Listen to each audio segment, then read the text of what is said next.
Hello students, जैसा कि हम पढ़ रहे थे चैप्टर पॉलिटिकल पार्टी, जिसमें आपने पॉलिटिकल पार्टी का मीनिंग पढ़ा था, फिर उसके कंपोनेंट्स, फिर उसके फंक्शंस पढ़े थे। अब हम पढ़ेंगे नेसेसिटी ऑफ पॉलिटिकल पार्टी। जैसा कि आपने देखा कि फंक्शंस हैं, पॉलिटिकल पार्टी करती है बहुत अच्छे तरीके से, they perform all their functions. तो इसका मतलब पॉलिटिकल पार्टी की नीड तो है ही। But we still need to ask why modern democracy can't exist. हम आज बात करेंगे कि मॉडर्न डेमोक्रेसी एग्जिस्ट नहीं कर पाएगी विदाउट पॉलिटिकल पार्टीज। ऐसा क्यों है? हम ऐसी सिचुएशन इमेजिन करके देखेंगे कि जिसमें हम पॉलिटिकल पार्टीज़ को बाहर निकाल देते हैं, यानी कि हम कहते हैं कि एक ऐसी सिचुएशन कि जहाँ पर पॉलिटिकल पार्टी नहीं है। Every candidate in the election will be independent. हर कैंडिडेट है इलेक्शन में इंडिपेंडेंट होगा। No one will be able to make any promise. कोई भी किसी प्रकार का प्रॉमिस लोगों से नहीं करेगा। और गवर्नमेंट है वो बनेगी तो उसकी यूटिलिटी है वो अनसर्टेन रहेगी। इलेक्टेड रिप्रेजेंटेटिव क्या करेगा? जिस कॉन्स्टिट्यूंसी से, जिस क्षेत्र से वो खड़ा हुआ है, उस क्षेत्र के लिए काम करेगा, वो पूरे देश के लिए। How the country will run, who will be responsible for this? कोई भी रिस्पॉन्सिबल नहीं होगा यदि कैंडिडेट इंडिपेंडेंट खड़ा होगा। We can also think about it by looking at non party based election to the panchayat in many states. The parties don't contest formally. It is generally noticed that village gets split into more than one faction, each of which puts up a panel of its candidate. This is exactly what the party does. That is the reason we find political party in almost all countries of the world. मतलब सारे देश, पूरे world में क्या है, पहले ऐसा सुनने में आता था कि पॉलिटिकल पार्टीज हैं वो ज़्यादा देशों में नहीं है। आज ऐसा शायद ही कोई देश होगा जिसमें पॉलिटिकल पार्टी ना हो। चाहे वो कंट्री बिग हो, चाहे वो स्मॉल हो, सभी देश में, चाहे वो पुराना कंट्री हो, चाहे वो न्यू हो, चाहे वो डेवलप्ड हो, डेवलपिंग हो, सभी में पॉलिटिकल पार्टी है। The rise of political party is directly linked to the emergence of representative democracy. और जो पॉलिटिकल पार्टीज है ये इसका डायरेक्टली किससे लिंक है? रिप्रेजेंटेटिव डेमोक्रेसी से। हमारे देश में डेमोक्रेसी है। डेमोक्रेसी कैसी है? रिप्रेजेंटेटिव डेमोक्रेसी है। हम अपने रिप्रेजेंटेटिव का चुनाव करते हैं, वो रिप्रेजेंटेटिव चुनाव में खड़ा होता है, चुनाव जीतकर हमारी बातों को आगे रखता है।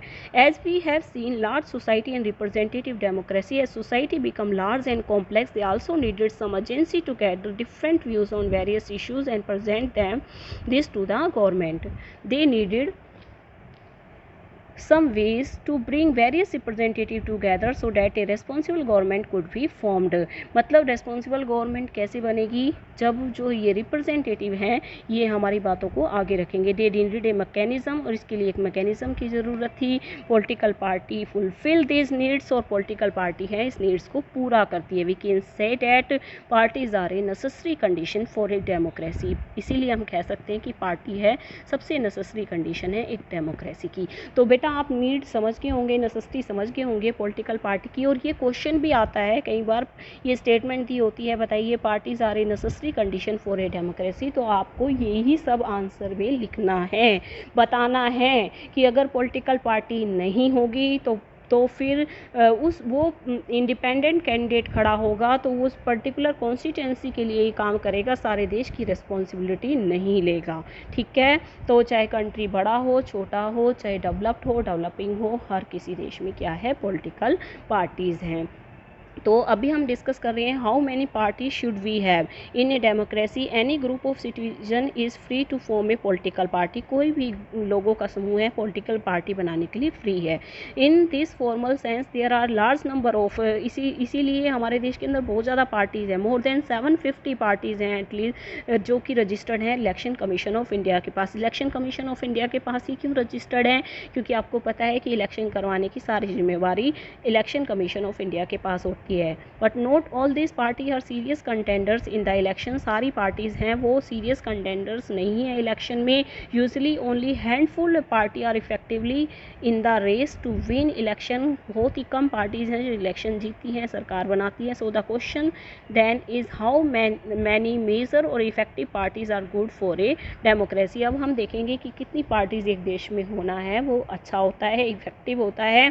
तो अब मैंने आपको बताया था कि चाइना में 1 पार्टी सिस्टम है, यूएसए में 2 पार्टी सिस्टम है, इंडिया के अंदर मल्टी पार्टी सिस्टम है, कोलिशन गवर्नमेंट बनती है, गठबंधन सरकार बनती है, मल्टी पार्टी सिस्टम है। तो मैंने आपसे पूछा भी था जून क्लासेस में कि बताइए कि कौन सा सिस्टम बेटर है, चाइना का 1 पार्टी सिस्टम, यूएसए का 2 पार्टी सिस्टम या इंडिया का मल्टी पार्टी सिस्टम। तो इसका आंसर भी मैंने आपको दिया था कि if India has evolved a multi party system, यदि इंडिया के अंदर मल्टी पार्टी सिस्टम है, वो इसी वजह से है क्योंकि यहाँ पर सोशल डाइवर्सिटी है, जोग्राफिकल डाइवर्सिटी है, बहुत बड़ा कंट्री है, 2 या 3 पार्टी से वो कंट्री पूरा कवर नहीं होता है, पूरे देश का विकास कर पाना बहुत मुश्किल है। No system is ideal for all countries, कोई भी सिस्टम को हम आदर्श नहीं बोल सकते किसी एक पर्टिकुलर कंट्री के लिए। सभी की देशों की कंडीशन अलग होती हैं, सबकी अपनी अपनी सिचुएशन अलग होती हैं, तो जिसने जो सिस्टम फॉलो किया हुआ है वो उसके लिए अच्छा ही है।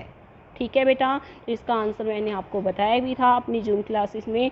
750 से भी ज़्यादा पार्टीज़ हैं वो जो इलेक्शन कमीशन के पास रजिस्टर्ड हैं। तो अपने अगले वीडियो में हम पढ़ेंगे नेशनल पार्टीज़ के बारे में, क्या इसको रिकॉग्नाइज्ड पार्टी भी कहा जाता है, क्या कंडीशंस रखी जाती हैं एक नेशनल पार्टी बनने के लिए। तो अगले वीडियो में ये बातें हम डिस्कस करेंगे। Thank you.